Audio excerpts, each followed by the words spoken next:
The story begins on a somewhat sad note with the news of a boy who had been trapped in a warehouse for 12 years. The police are there along with a man who took the kid when he was just 6 years old and was never seen again. The man is taken through the crowd as everyone keeps asking about the crime. Meanwhile, one of the warehouse doors is broken open, and inside they find a man standing still with a book in his hand surrounded by books. The long-haired man is reading a book about brain science, and the investigators comment that, judging by the signs of abuse on his body, he was probably the victim. The scene shifts to the hospital, and from what is being said, many people want to get in to interview the boy. Lying in bed, the doctors state that his name is Shin Woo-jin, and he is 18 years old. The standing doctor informs them that the boy is malnourished, has several inflammations, and some external injuries. However, the boy remains there, saying nothing. The female doctor thinks he is very handsome, and it's a shame he was trapped and forced to work for 12 years. The standing doctor then mentions that it seems he has suffered some hearing loss. She sighs and then writes on a piece of paper, asking his name and whether he can speak out loud. He glances outside and she asks him to say what he is called. The boy responds that he is called the son of a very hardworking mother. Sometime earlier, under the scorching sun, Shin Woo-jin was working while the man sitting on the grass simply watched. A while later, the man threw a bucket of rice into the book room, and the boy ate desperately. It was during these moments that he was called by that beautiful name. The boy sat there, trembling among the books, when a cockroach passed by and he immediately grabbed it to eat. Back at the hospital, the doctor is shocked that the boy refers to himself like that, and they already start wondering how much brainwashing he went through. With the countless scars on his body, it was impossible to understand how much he had suffered. The bastard who did this deserved to be executed. However, with the results in hand, the doctor says that they were not as bad as expected. She touches his shoulder, telling him he can sleep as much as he wants because now he is safe. Then she says she will be back soon, and the doctor tells her to be careful with the people outside. As she shuts the door, she sees the police blocking a bunch of nosy reporters. Everyone wants to know the patient's name, his story, and his condition. She is furious at these vultures just trying to profit from someone else's tragedy and orders them all to leave the hospital and stop trying to make money off other people's suffering. She instructs the officer to check everyone's credentials to ensure they are authorized to be there. The reporters stand there looking like fools, desperate to get an interview. Meanwhile, our boy is lying in bed like a mummy sleeping. He glances at the ceiling, thinking that must be the famous fluorescent light. Looking to the side, he notices something on his arm and a room in the background, which must be the bathroom. Then he notices the old man in the other bed, who realizes he is being watched. The man asks if he is the kidnapped boy and comments that his life must be quite strange. However, he doesn't seem to care and says that his life might become even more difficult now. Our boy is a bit confused and looks at the man's ID card, which reads Kim Nam-soon, 57 years old with an open femur fracture. He notes that the man is 1.67 meters tall and weighs 67 kilos. The skin on his hands and arms is dry and rough, indicating that he works in an environment where he is constantly dehydrated. The old man is there, calmly enjoying himself, while Ji notices that he has no watch or ring marks. Not interested in accessories, does physical labor, and has no wife. Judging by the location of the fracture and considering all these details, this man was doing plastering work when he fell from a low height. Since he didn't even have time to use his hands to grab onto anything, his brain automatically sent a signal for him to try to brace himself with his leg. Obviously, the kinetic force was far greater than the bone's resistance, causing the fracture, with the femur breaking forward. He envisions the scene and begins thinking about the exact treatment that should be applied. However, when he glances to the side, he sees that the doctor has returned to the room, bringing some food for him. She approaches, asks if he's hungry, and tells him to take the spoon, saying it'll be easier this way. She was observing from the corner of his eye, noticing the fine lines forming around her eyes. The muscles in her cheeks were contracting and lifting slightly. Additionally, the corners of her mouth were symmetrically rising. Considering all of this, that was the so-called genuine smile. Not only did it show that the person had good intentions, but it also indicated there was no threat at that moment. He then takes the spoon from her hand and stares at the food. The man nearby clears his throat, about to tell him to eat calmly, but it's already too late. He has started devouring everything. She asks him to slow down, but before she can insist, it's already gone. The plate is completely clean. Even the last grain of rice, he makes sure to pick up and put in his mouth. The doctor looks at him sadly, unable to understand how he lived like this. Just then, she receives a phone call and someone informs her that Ji's family has arrived.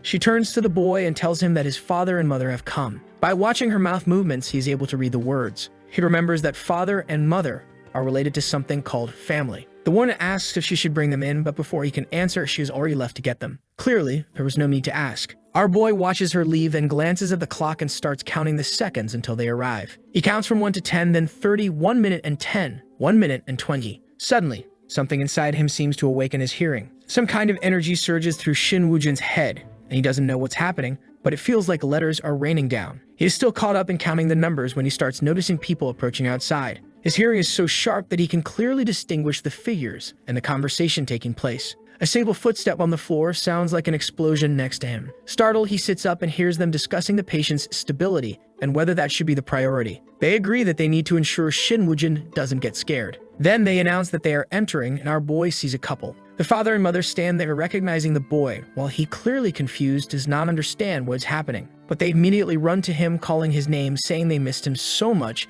and embracing him with happiness. His mother apologizes, and both parents thank him for finally coming back. However, it is too much noise for someone who has just started hearing again, so he pulls away from them. They keep trying to talk to him, and some time passes. The scene shifts to the city. Inside Shin Woo-jin's family home, his sister tells their mother that she has already cleaned everything. She remembers that he was a kind of genius and wonders how strange it will be for him to return like this. She only has a few memories of when he was little, but she recalls that he was strange. She is amazed that he is alive after working in that place for 12 years. She is certain that if she had gone through that, she wouldn't have been able to be normal either. Remembering the hospital, she felt relieved to know that he hadn't lost his hearing. Just then, the door opens, and their mother enters, saying that she brought her brother home. The two walk in, and their father looks back, telling the boy to come in. Our boy steps inside, looking clueless, unable to understand anything. His sister welcomes him, and he looks around, clearly sensing how peculiar the situation is. He glances at the pictures on the walls, and his father tells him that he must feel lost after being away from home for so long. He shows him his old room and asks his sister to help him settle in. She seems hesitant and unsure, but their mother tells her to help the boy.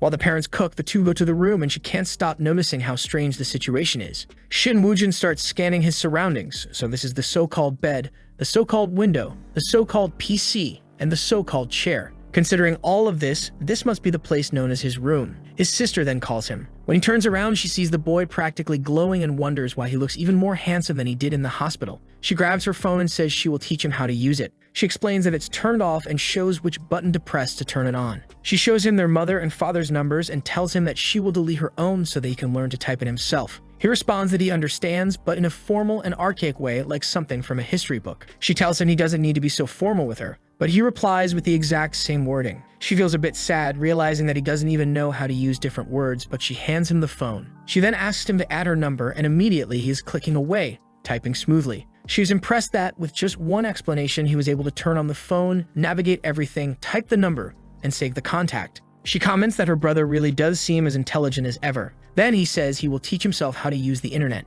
He clicks on the magnifying glass to zoom in and explains that he can search for anything he's interested in. The first thing our boy types is family. The internet defines it as a group of people related by marriage, blood, or adoption. He clicks on some images and sees pictures of people that look AI-generated. Then he looks at his sister, whose eyes are shining as she hears him say the word family. However, the boy doesn't seem very emotional about it. He's just discovering things. Suddenly, he catches a scent in the air and wonders if this is what they call perfume. He recalls that in history, such fragrances were used in ceremonies for human communication. Nowadays, it is a mix of various solvents intended to create pleasant smells. He gets up and starts walking toward the kitchen, ignoring whatever his sister is saying. There, he sees his parents cooking, preparing a feast. He realizes that the scent wasn't perfume, it was food. His mother tells them to sit down because it's time to eat. And I think our boy might have a little touch of autism just saying. The family sits together, happily eating and trying different dishes. However, the scene shifts completely to someone stating that a certain person's family died 5 years ago. One person each year. First the wife, then the mother, then the sister-in-law, poisoned by herbs, followed by 2 close acquaintances and neighbors. This is being said to the man who kidnapped Shin Woo-jin, who insists that it wasn't him. The officer slams the table and says that all these consecutive deaths surround him, so it's clearly him. But the man keeps insisting that it wasn't him and warns the detective that it might have been that bastard who kills everyone. The officer asks who he's talking about, and the man slams the table again, saying it was the bastard he gave food and shelter to. That kid was the one who killed everyone. Man, now I'm scared. Could it really have been Shin Woo-jin? The officer tells him to stop yelling, but the man just says that they have no idea what kind of monster he is. Meanwhile, we see our boy alone diligently studying anatomy books. But the kidnapper is convinced that the boy is behind it all. Back at home, Shin Woo-jin's sister teaches him how to watch manhwa recaps. He opens YouTube to watch a fun story on Mamoru's channel. He puts on the headphones of a streamer, and whenever he hears something he doesn't understand, rewinds and starts repeating the words. It seems he really struggles to say anything until finally he manages to say, "Hi, family, everyone." He watches some waifus eating hot, cheesy food and suddenly craves it. Just then, someone knocks on the door, asking if they can come in. It's his sister, and he immediately opens the door, wanting to know what she wants. Before she can say anything, he asks if she wants him to clean something and what the day's task is. She tells him it's nothing like that.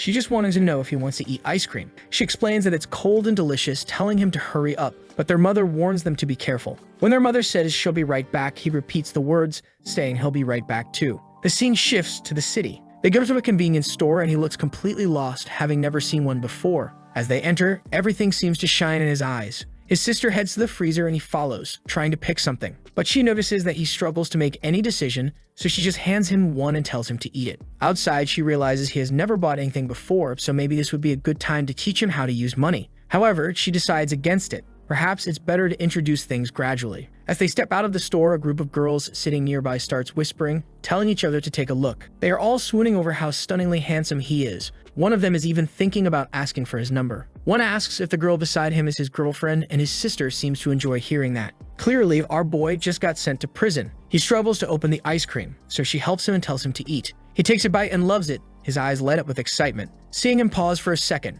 she asks if something is wrong, but suddenly, his head explodes with enthusiasm as he shouts that it's delicious. She tells him to slow down while glaring at the other girls, silently warning them not to try anything. Then she asks why they don't take a photo together, and they take several. Later that night back home, I can't help but feel that I want something bad to happen just so he can use his talent. Man, I swear I didn't expect this, but just as they were heading back, he separated from his sister for a second. At that exact moment, as she turned the corner, our boy noticed someone watching her. A suspicious-looking man with a hat and crossed arms was just standing there observing his sister. Our boy immediately picks up on the subtle signs of a predator. He notices the wear on the man's cap, his furrowed brows concentrating, and his dilated pupils. This guy had also passed by when they arrived earlier, yet the family didn't recognize him, meaning he was a stranger. The way he walked also indicated that he wasn't from the neighborhood. The man seems to realize he's being watched and quickly walks away. But it's too late.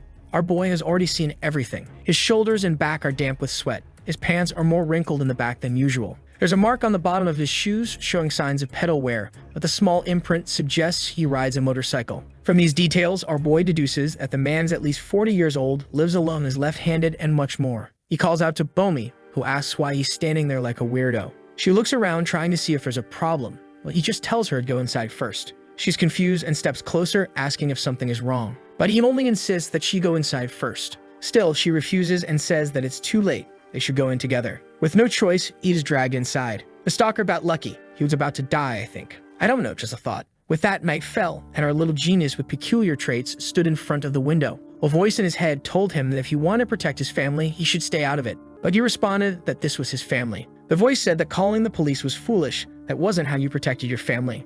Shin Woo-jin replied that he couldn't allow a monster like that to appear because it wouldn't be able to adapt to the world. But the voice argued that it had done everything necessary for him to survive. Without its existence, he would have died a long time ago. Still, Shin Woo-jin insisted that he would have survived on his own and that the voice shouldn't even exist in this world. The voice countered, saying that if it was a monster, then what did that make him? With a twisted smile, it asked if he truly thought he was better than it. Shin Woo-jin replied that he was the owner of the body, while the voice was just one of the personalities he had created. Clearly, this boy was dealing with a serious mental challenge. And the worst part was that the voice responded by calling him crazy, claiming that it was actually the true owner of the body, and this calm personality was just temporarily in control. The other version of him fed on problems and anxiety. Every time he fell into a spiral of those emotions, it inevitably took over. However, he had learned how to pull it from his subconscious and use its knowledge to the fullest. It was like a sharp beast, dangerous but useful. He then told it that it could come out. The boy had the secret assassin system, and he activated it. Outside, the rain poured down, and he grinned like a maniac, opened the door, and stepped out calmly. He descended the stairs and began walking down the street, while the not-so-suspicious man stood there with an umbrella. As he passed by, the man turned slightly, and our boy stood still, feeling the raindrops, calling them a gift. He looked at the man and said that he had truly been preparing for a day like this. The man in the hat looked confused, not understanding what he meant. But the predator approached and told him not to be so boring. Our boy glanced at his clothes and his arm. Then he said it was sad that he knew the man so well, yet the man didn't seem to know him at all. He already knew that the man had eaten soup for lunch and worked as a delivery driver. From the dirt on his boots, he lived near the mountains. Additionally, there was only cat fur on his sleeve, which meant he had likely killed a stray to practice. The man flinched, startled, and asked who he was. Shin Woo-jin fixed his hair and prepared to respond, but instead he kicked the man so hard it might have broken his leg. The guy slid, collapsed to the ground, and immediately turned over in desperation. He tried to ask who Shin Woo-jin was, but instead the boy simply showed the scars on his body. He approached and warned him that if he ever came to this neighborhood again, he would either leave dead or with twice as many scars. The man scrambled up, twisted awkwardly, and ran away. The lunatic stood in the rain, smiling, saying the sound was beautiful. 1 day, 2 days, 3 days, 4 days passed. His sister handed him a book to start studying, but the boy was already marking answers at lightning speed. She told him that he was supposed to read first and then respond, but he explained that he had already read everything. She thought he must be crazy and decided to check his answers, convinced he had made mistakes. But as she went through them, she saw that they were all correct. She hesitated, unsure if he had really answered everything. She grabbed another book and told him to try that one too. In 1 second, he had already filled in all the answers. She snatched the book from his hands and declared that the boy was a genius. But he said that he didn't want to be a genius. He just wanted to be a normal person. He knew that being this so-called normal person was incredibly difficult, but that's what he wanted to be. She started imagining all the things he must have gone through in that place. She looked at him, tears in her eyes, convinced that he had endured so much. Analyzing her expressions, our boy knew for sure that she was sad. He placed a hand on her head and told her not to be like that. Then he went to the table, wrote something down, and handed it to her. Confused, she looked at it and was surprised. The message said, "A good boy gets sad. When your body temperature drops, your immune system weakens. Additionally, sadness affects your taste buds, which can lead to weight gain and cardiovascular problems. Not to mention, the release of cortisol hormones can make you even more stressed and worsen your sleep quality. Sadness activates a part of your brain that drains more energy, leaving you even more exhausted." Confused, she asked how the hell he knew all that. He simply replied that he had read countless books. At that moment, their mother called them to eat, and he ran off. Meanwhile, his sister stood there, looking like a fool, unable to process what had just happened. Every night he kept watching YouTube, and of course, the boy was checking out all kinds of videos. Even a genius like him couldn't resist, huh? The moment he saw a cleavage, the video practically opened itself. Magic. The girl on screen kept tasting different foods, reacting in various ways while he watched carefully. When he opened her channel, he saw that there were tons of videos. He watched her cook, analyzing every single movement. I'm starting to think this kid is becoming obsessed with her in a not-so-healthy way. Somehow, he seemed to feel that she was similar to him. He wondered if acting like her would make others see him as a normal person. During a conversation with his parents, they asked what he wanted to be when he grew up. The mother said they should give the boy some time because as long as he was healthy and happy, that was enough. Our boy responded that he wanted to be a normal person, like a regular guy working in a regular office doing a regular job. Yeah, it's pretty clear what he wants. The next day, he went to a police station, stating that a normal person with normal actions would report suspicious behavior because that was the normal thing to do. Inside the violent crimes unit, an officer told a suspect to just tell the truth. He said everything had been caught on camera, so it was obviously him. The blue-haired guy denied it, saying he didn't even own a cap like that. But the exhausted investigator said that everyone had seen it, so he should stop lying. The guy kept insisting that it was impossible for them to have seen him there when he wasn't even there. And just at that moment, Shin Woo-jin walked in. The whole atmosphere changed for Detective Kim Mi-hyun, who seemed to recognize him. I think he was one of the officers who saved him that day. Yeah, that makes sense. The next image showed him being rescued and taken to the ambulance. Man, the guy threw him into the car and told him to relax because the kid didn't know how to do anything. So he took the responsibility of fastening his seatbelt for him. Honestly, that push seemed a bit unnecessary. Press F for the poor boy. The detective said he looked healthy, and our boy thanked him, saying it was all thanks to him. Then the officer ordered them to take the prisoner to his cell while they finished the investigation. But as he was being taken away, the blonde guy kept insisting that it wasn't him. At that moment, Shin Woo-jin asked the detective if this was the proper way to handle a suspect in such cases. The detective looked confused, and our boy asked if it was true that every suspect always denies things when caught. Idigan replied that yes, that was exactly how it worked. Everyone denied it at first, but he also wanted to know what the boy was doing there. Our boy said he had something to show him. The detective seemed intrigued but said they should talk outside. But instead, our boy pulled up the girl's YouTube video and clicked on a mukbang, telling the detective to watch. They didn't even ask what was going on, and our boy explained that the woman in the video was in the same situation he had been in. Her eyes moved upward and to the right when she lied, and she touched her lips, a sign of anxiety and nervousness. Before eating, she bit her lip, which showed she wasn't actually happy with the situation, even though she kept saying the food was delicious. Combining the eye movements with these actions, he was certain she was lying. Her words and actions didn't match. Not to mention, both of her shoulders were slightly pulled in, something that only happened when someone felt unsafe or under attack. She was defending herself, but in a situation where that shouldn't be necessary. She also covered her mouth whenever she was about to say something, which indicated that she was trying to hide the truth, something people do either voluntarily or involuntarily. Touching her necklace was another psychological relief action, a way to seek stability. The detective stood there, completely lost, not understanding what the boy was talking about. Our boy told him to look closer, that she was asking for help. She formed an S with her finger, then left a hairband in the shape of an O, and finally she wrote the last S with her noodles. Considering all her micro-expressions, which wouldn't make sense individually, he was certain that she was being held captive. The detective didn't believe him, saying he was exaggerating. There was no way she was being held somewhere. Our boy said that whoever was doing this was getting bolder, starting with just a hand movement and now shaping letters with food.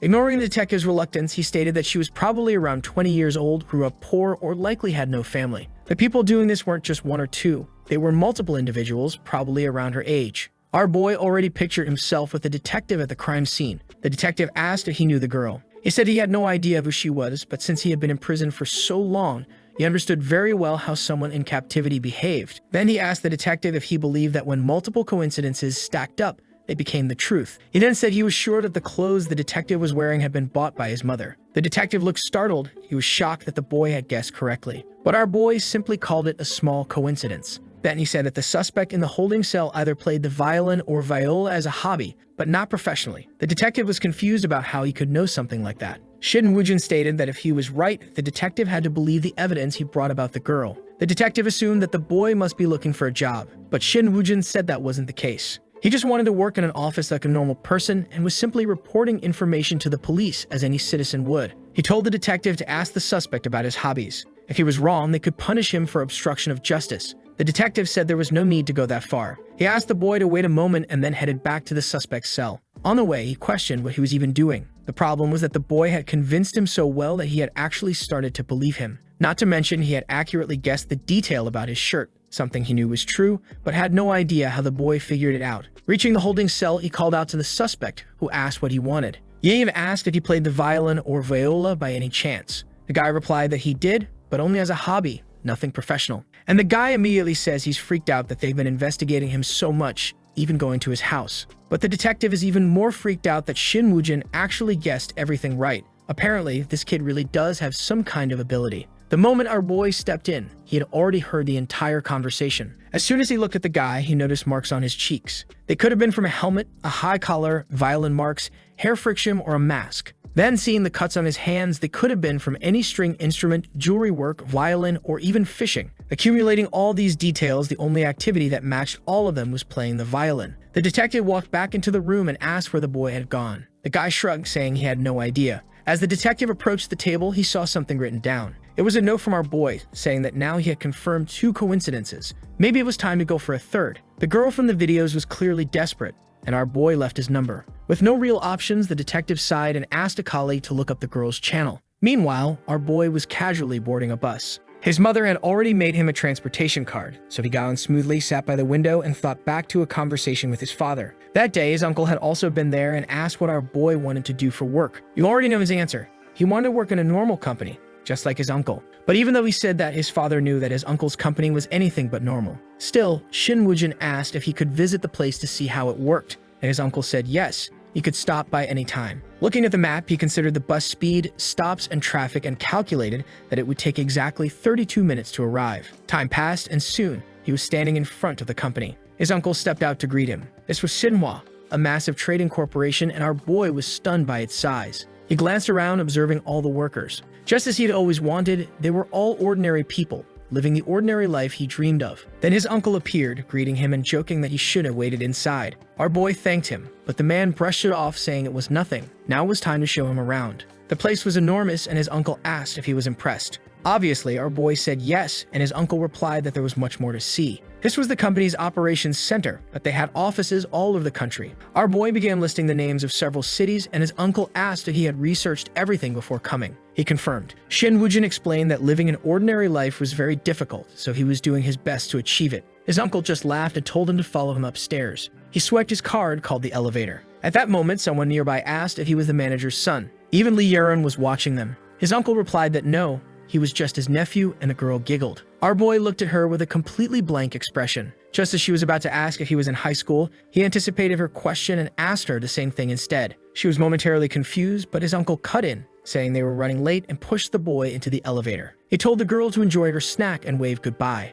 They reached the 7th floor, where his uncle told him to take a look at the office. People were busy working, some saying thank you, others speaking in Chinese. His uncle had him sit in a chair and asked if he felt like an office worker now. Our boy shook his head. He still had to work really hard to achieve that. Just then, a man informed his uncle that someone had called to cancel a contract with Saudi Arabia. His uncle ordered them to arrange a meeting immediately and gather everyone in the conference room. As they took the elevator back down, some coworkers mentioned that they had planned to eat with him at the cafeteria, but urgent business had come up. They simply nodded in understanding, and just like that, he was back on the first floor. As he was leaving, he bumped into the girl again. She smiled and said, "Looks like we meet again." But all our boy could think was that if she was a high school student, she shouldn't be in this company at 11 in the morning. Maybe she was the manager's daughter. After all, she didn't seem intimidated by adults. On top of that, her expression was so relaxed that she didn't look like a high schooler at all. Suddenly, she stepped in front of him and asked if he got what he came for with his uncle. But what caught his attention was that her steps were confident and she blocked his path without hesitation. She was definitely connected to a high-ranking executive, so he simply replied that he had finished what he came to do, said goodbye, and walked past her.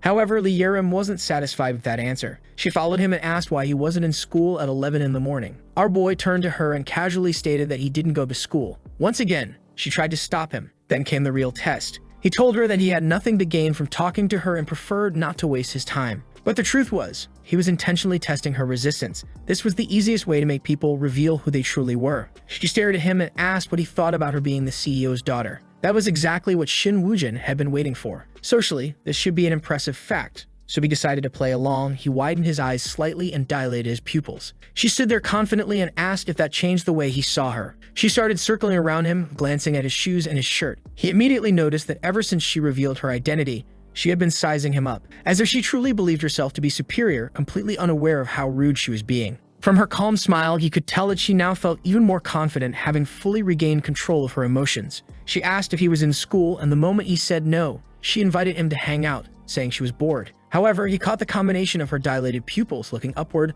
the slight droop in the corner of her eye, and the half-smile that carried a hint of pity. That was an expression of greed. At that moment, she saw him as nothing more than a toy. But while she thought she was playing with greed, he planned to manipulate that very feeling to use her however he wanted. She insisted again, and he said, "All right then." But he already knew. There was a high chance she was either a narcissist or a sociopath. Man, our boy is analyzing this girl like he's winning, but she's spiraling straight into darkness. She casually walked ahead, saying she knew a good place and that they should hurry. He asked where it was, and she didn't even bother to answer. Again, he noticed this girl thought the world revolved around her. Sometime later, at a restaurant, she asked if he wasn't going to school because he wanted to become an idol or something. He simply replied, "Something else." She asked why, and he said he was just preparing for university exams, but then asked why she wasn't in school. She casually replied that she was on those days of the month and had left early. But he saw her adjust her hair and her slight eye movement, two signs of stress relief on lying. So he asked, "What exactly do you mean by those days of the month?" Internally, he thought to himself that she must be referring to the phase when the uterine lining is shed due to hormonal changes.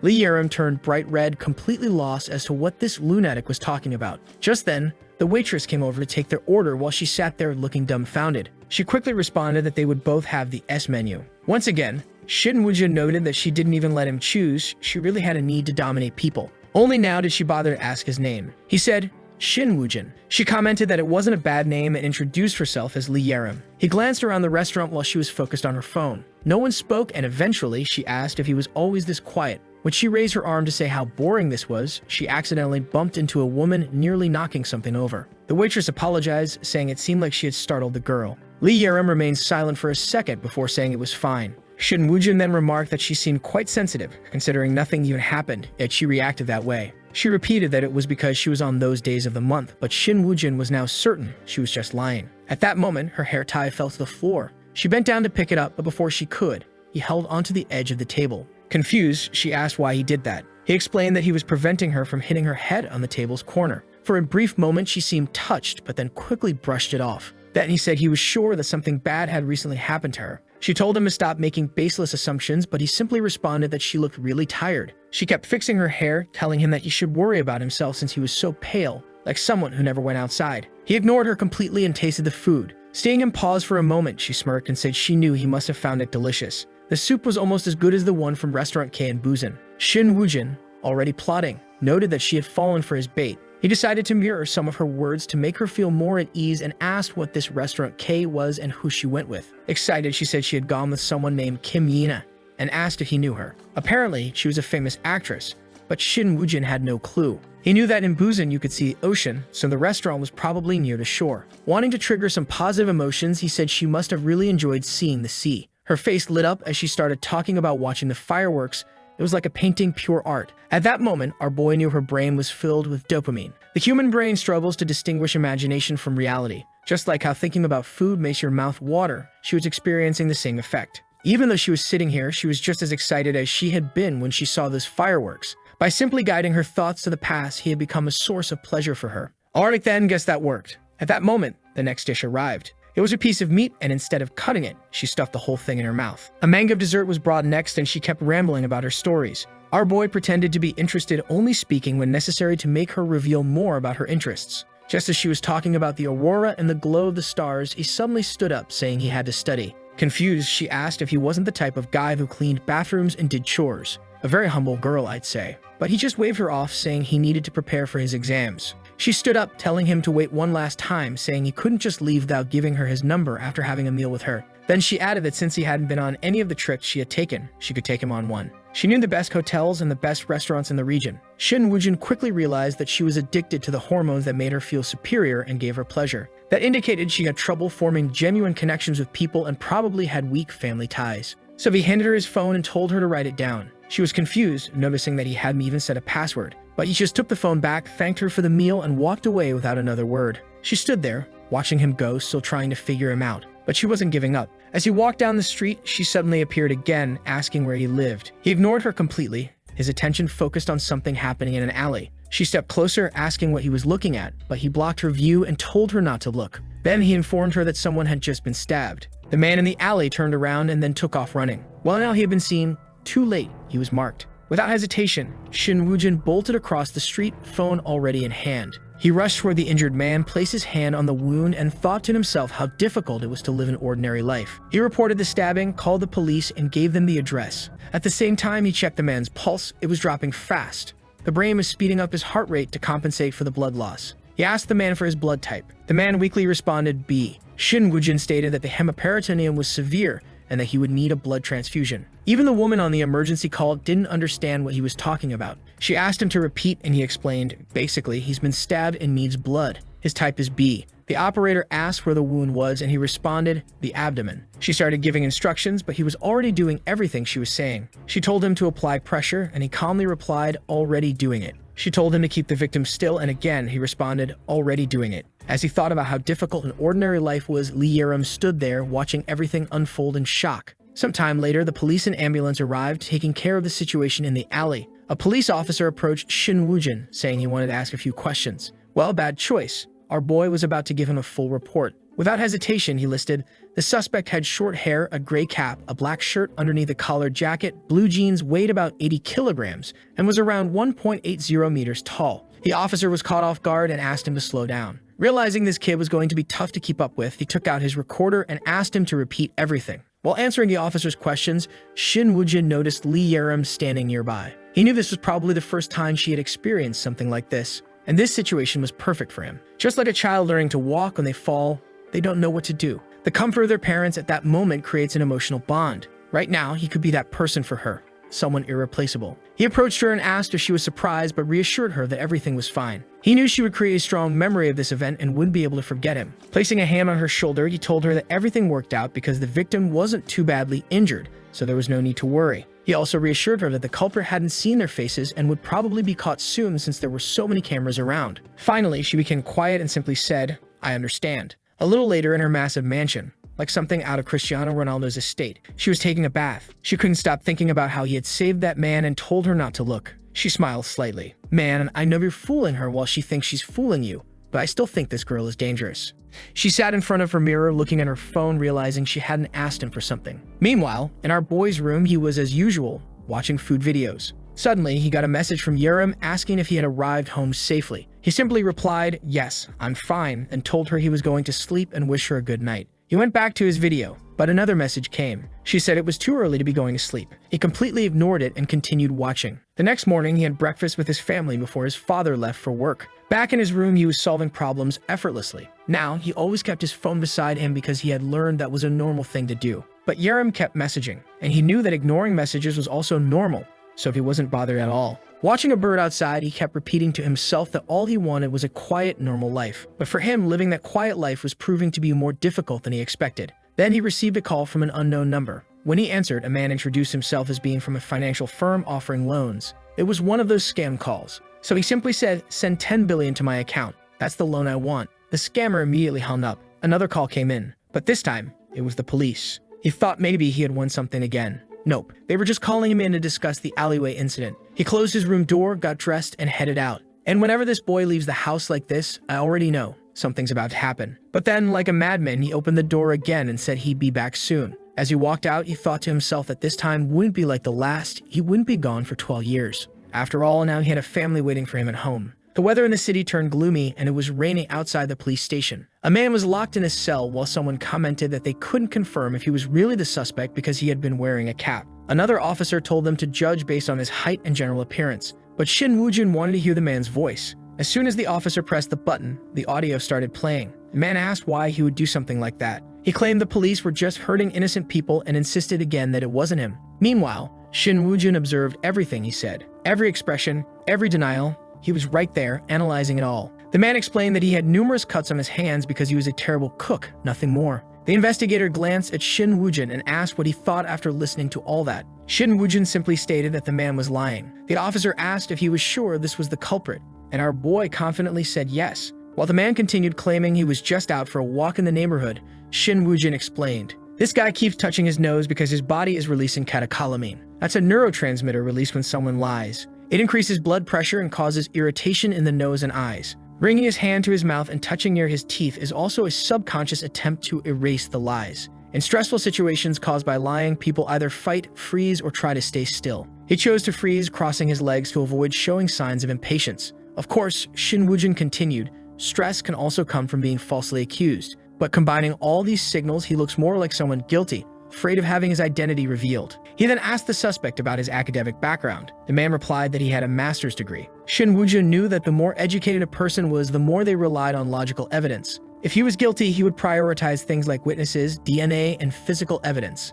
He then asked the detective if they had mentioned anything about an eyewitness. The officer said no, not yet. The boy had only seen him from a distance. Shin Woo-jin then suggested, "Just tell him you have one. He'll confess." He was certain this man was the culprit and wanted to leave. Hearing that, the man said, "All right then," and told him to take care. He even offered to walk him to the door, but our boy simply said there was no need. As he re-entered the office, he overheard the man in the cell saying, "There's no evidence. No one saw my face. This is a false accusation." At that moment, Shin Woo-jin pushed the door open and stated, "There is an eyewitness who saw your face at the crime scene." The man froze, his eyes wide. Then he covered his face and muttered that he had acted impulsively. Outside, our boy looked up at the sky and wondered what it would taste like to eat at a police station. It must be an interesting experience. He had to try it sometime. He pulled out his phone, and as expected, Lee Yerim was spamming him with questions. It was obvious the culprit had been caught, so she could relax. Meanwhile, in her classroom, her friends were crowded around, admiring her designer bag and asking how much it cost. She said she understood, but she wanted to know why he had only responded now. Our boy simply told her to get home safely and said goodbye. She was starting to get irritated, but he reminded himself that ignoring messages was a normal thing to do. She kept insisting, wanting to know what he was up to. He finally replied, saying he was going to a challenge. She was confused, so he told her that if she came along, his chances of winning might increase. The scene shifted to a restaurant where a man was setting down a massive plate of spicy food. He explained the rules. Shin Woo-jin had to finish everything within 20 minutes. If he failed or vomited, he'd have to pay 20,000 won. Our boy already knew he had to be cautious about a hormone called lectin. Once he started eating, his fat cells would release this hormone to signal satiety to his brain. But if he managed to finish before that signal reached his brain, it would be easy. The man asked if he was ready. Shin Woo-jin stretched out his chopsticks and said, yes. The timer started, and immediately he dove in, pulling in the noodles, creating a whirlwind of food. He grabbed a massive piece of meat, huge, and swallowed it in one go. He continued slurping the noodles, lifted the bowl, drank the broth, slammed it down, burped, and finished. The buzzer rang. He had completed it with 12 minutes still left on the clock. The restaurant owner was in disbelief, but Yerim asked if he was planning to become some kind of competitive eating YouTuber. He said no, because being a YouTuber wasn't something normal people did. Ouch. Indirect shot at me, huh? She, however, commented that eating like that wasn't normal either. Outside, she questioned whether he really wanted dessert. But our boy stated that it was a rule. If a man was with a woman, they had to have dessert. She called him a weirdo, and some time later, they were sitting together, eating dessert. He had even started using YouTuber slang, and she told him he needed to stop watching so many videos. That afternoon, as she got into her car, she told him once again to stop watching so much YouTube because it wasn't normal. She told him to hurry up and get in the car. She'd give him a ride. But clearly, he must have refused because looking through the window, she could see he was walking away. She thought to herself that he was strange, peculiar. Back home, He was watching YouTube when he received another call. He assumed it was another scam, but when he answered, the person on the other end asked if he was Shin Woo-jin. He confirmed and asked who it was. This time, it was Detective Kim Ye-hyun, calling about the channel Shin Woo-jin had pointed out earlier. Not only was there one person involved, but there were actually 10. It turned out the girl had run away from home multiple times before, and the people who kidnapped her took advantage of that, knowing no one would look for her. That was something our boy had already suspected. The detective congratulated him and asked how he knew all of that. But all Shin Woo-jin wanted to know was whether she had returned home safely. Kim Ye-hyun assured him that she was fine and at home. Since everything was settled, he now wanted to take our boy out for dinner. Apparently, this was all part of Shin Woo-jin's plan. He said the opportunity he wanted had finally arrived. Besides, he wanted to eat steak instead of something ordinary. The detective agreed and sent him the restaurant's address. It seemed like our boy's opportunity was just a way to score free meals. He then casually mentioned that he was craving a plus grade 9 beef. The detective had no idea what that was but said he'd get something good. He asked if Shin Woo-jin was free, and our boy assured him that he'd clear his schedule. 2 days passed, and there he was, stepping out of the station, practically drooling. Finally, it was the day to eat that premium beef. Suddenly, a couple appeared behind him, calling his name. The woman commented that he had the face of someone blessed with great fortune and luck. That was why they couldn't just let him pass by. Shin Woo-jin was confused by this whole luck thing, but she insisted, saying that as a student, his energy was so bright. Since they were students, he asked what they were learning. The weirdos responded that they were studying the principles of all things. Confused, he asked if it was some kind of science like physics. She said no, it was something like mountains are mountains and water is water. People don't see things as they truly are.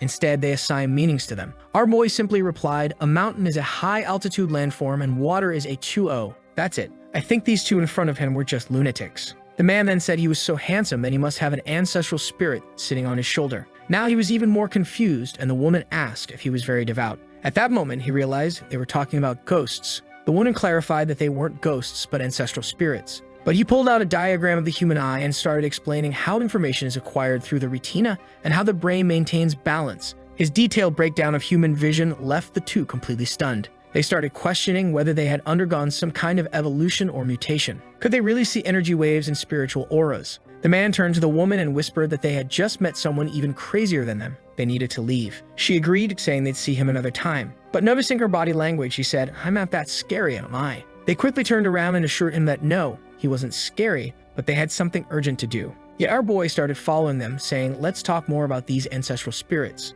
That was enough. The two took off running. Behind him, someone had been recording everything. A man introduced himself as Carrie T from YouTube. He said that those two had been scamming people for a while, so he had decided to film them. But he had never seen anyone deal with them the way Shin Woo-jin had. Now he wanted to know if he could use our boy in a video. Shin Woo-jin refused, saying that wouldn't be normal. He told the guy to delete the video. But Carrie T insisted, saying a lot of people would see it. He could become famous. Our boy turned around and started walking away. The YouTubers shouted after him, saying he changed his voice so no one would recognize him. Still, Shin Woo-jin told him to delete it. The man offered 500,000 won. He repeated, delete it. The man then raised his offer to 1 million won. That got our boy's attention. He turned around with his bank account ready, transferring over. At that moment, the YouTuber realized this guy was way sharper than he thought. I mean, that's nearly $700.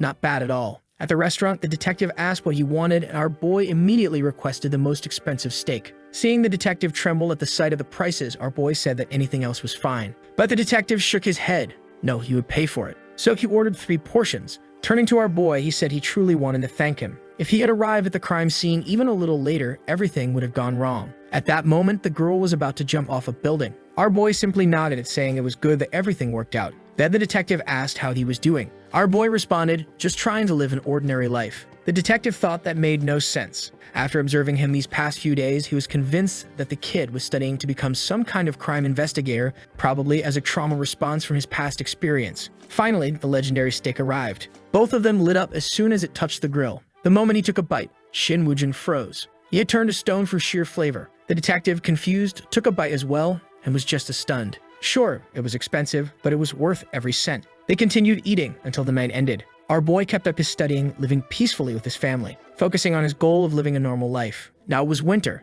and the day of the school exam had arrived. He walked down the hallways, and honestly, I felt sorry for the poor students competing against him. They stood no chance. They should just get up and leave now. He picked up his test paper